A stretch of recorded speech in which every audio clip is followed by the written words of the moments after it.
une décision importante aujourd'hui parce qu'elle est incarnée par un cas euh, très, comment dirais-je, très intéressant. C'est l'interdiction qui a été faite dans les règlements médicaux de la Fédération aux gens qui avaient déjà été frappés par une tragédie, la perte d'un œil, ce qu'on appelle médicalement les monophthalmes, un seul œil. Et interdiction leur a été faite en France de jouer, alors que dans d'autres nations, pour ne citer que l'Italie et l'Irlande, c'est autorisé, à condition de porter des lunettes de protection qui rentrent dans un protocole au World Rugby. Enfin, c'est un peu technique, mais en tout cas, c'est possible.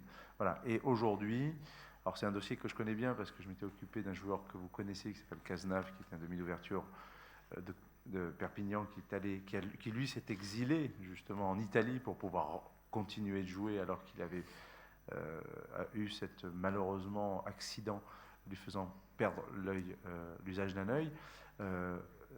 On a rendu possible aujourd'hui, on s'est aligné sur l'Italie et l'Irlande, alors je vous passe les modalités techniques, mais à partir d'aujourd'hui, et je pense à un jeune qui attend ça avec une impatience folle, et je pense qu'il va être heureux aujourd'hui. Il s'appelle Marc Comon, et il va pouvoir rejouer donc ben, dès qu'il aura fait sa licence à nouveau. Voilà. Donc, alors c'est un symbole pour cette idée qui a été portée durant la campagne et qui maintenant va devenir une politique, de essayer de lever toutes les barrières possibles, barrières à l'accès à la pratique. Voilà.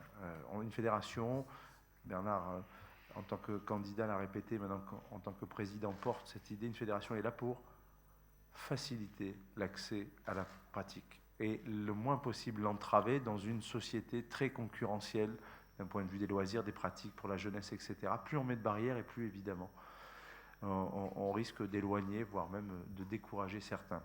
Donc ça, ça incarne bien cette idée-là, rendre accessible la pratique, et quand il y a des sujets épineux, les traiter de manière rationnelle, mais pas choisir sans arrêt la voie de sécurité en ouvrant 12 000 parapluies pour dire ah oui mais non c'est pas possible, oui mais non c'est pas possible, oui mais non c'est pas possible. L'autre cas que tu as cité, c'est le rugby loisir, les plus de 40 ans, sur lesquels pesait un cahier des charges de contraintes médicales hallucinant. J'ai 50 ans et je me mets dedans, mais moi demain, enfin, je fais plein de sports.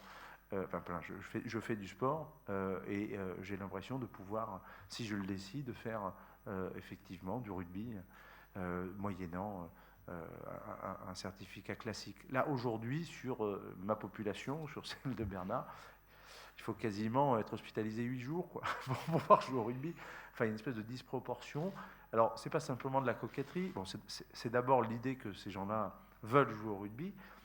Et puis après, c'est aussi une économie, une économie humaine, j'entends. C'est une économie humaine parce que dans les clubs de série territoriale, c'est souvent l'ossature d'une équipe.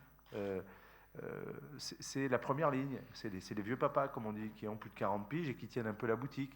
Et c'est autour, finalement, de ces joueurs costauds, de ces papas, parce que jouer en première ligne, on ne s'improvise pas en première ligne, même dans un championnat de série. Donc, c'est ces vieux qui ont de la bouteille, qui sont un peu la colonne vertébrale du club. Ces contraintes, et ça nous a été dit pendant des mois et des mois de campagne, ces contraintes médicales ont eh bien fait que ces gens-là ont arrêté. Parce qu'ils n'allaient pas dépenser des centaines d'euros en examen médicaux tous les ans. Donc ils ont arrêté. Et arrêtant, l'équipe a arrêté. Et le club a arrêté.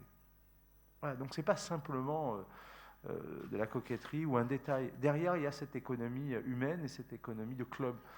Et encore une fois, c'est l'incarnation de cette volonté de rendre la pratique libre, la plus libre possible. Pas complètement inconsciente, mais libre. Voilà. Il faut faire souffler un vent de liberté sur notre sport et sur sa fédération.